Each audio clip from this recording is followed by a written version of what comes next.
Pour nous, c'était extrêmement important de revenir entre ceux qui se sont mis ensemble dans la grande alliance pour la transition agroécologique en Afrique de l'Ouest, de voir quelles ont été les avancées depuis qu'on s'est quitté la dernière fois au Sénégal et qu'est-ce qu'il reste à faire.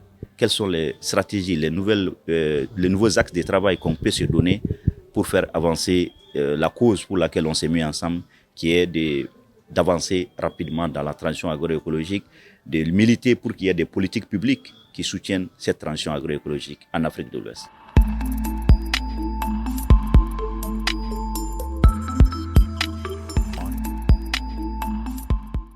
Quand j'ai pris les responsabilités de président d'Europa, ma première préoccupation, c'était d'abord l'État dans lequel se trouvaient ces institutions.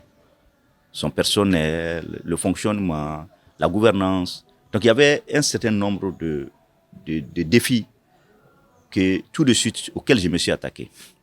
Donc je pense qu'une de mes plus grandes satisfactions, c'est d'abord stabiliser l'institution en tant qu'institution qui peut maintenant se projeter vers le futur. Le personnel reçoit les prestations sociales, ils ont leur protection, ils ont leur couverture sociale et tout est réglé. Notre chantier, nous avons été frappés rapidement par la Covid-19. Donc il fallait tout de suite nous adapter au contexte.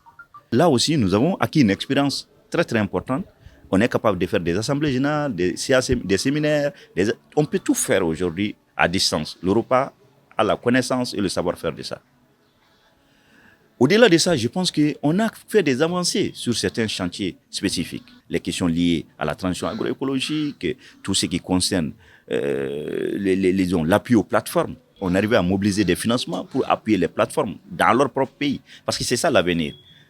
Quand les plateformes sont capables de mobiliser des fonds dans leur propre pays et d'utiliser ça pour essayer de faire avancer la mise en œuvre de leurs propres priorités, c'est cela qui montre la solidité de notre organisation. On a beaucoup travaillé dans ça.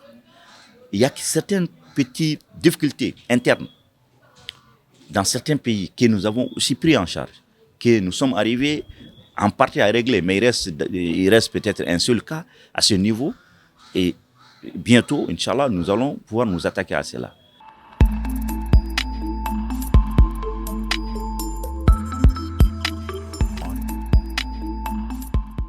Nous sommes peut-être les seuls acteurs qui jouent réellement leur rôle dans nos États.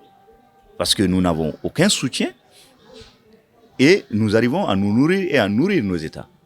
Ça, c'est pas des discours creux. Aujourd'hui, c'est prouvé.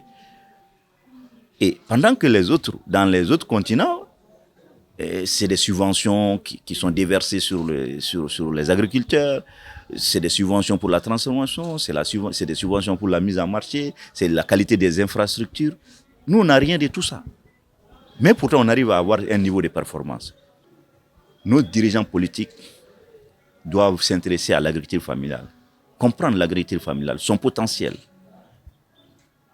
C'est une agriculture qui, dans le Sahel notamment, reçoit moins de 3 mois de pluie dans l'année. Avec ça, les gens sont capables de faire des surplus de production. Mais quand ils ont des surplus de production, le marché ne répond pas. Quand il y a une sécheresse, le marché ne répond pas. Mais cela ne nous empêche pas d'interpeller toujours nos membres, de faire plus d'efforts. Ils en font déjà. Les exploitants familiaux, ils en font énormément. Mais là, je pense que le bas blesse du côté de nos autorités politiques qui parlent de plus en plus de souveraineté alimentaire. Parce que quand même, ils commencent à comprendre, juste qu'ils se sont trompés. Mais parler de souveraineté alimentaire et faire la souveraineté alimentaire, c'est un monde. La souveraineté alimentaire, au quotidien, c'est des politiques responsables, cohérentes, bien ciblées sur l'intérêt national, l'intérêt des communautés, l'intérêt des êtres humains qui vivent sur ce territoire d'abord, avant de penser à des accords internationaux qui n'apportent que la misère et la destruction.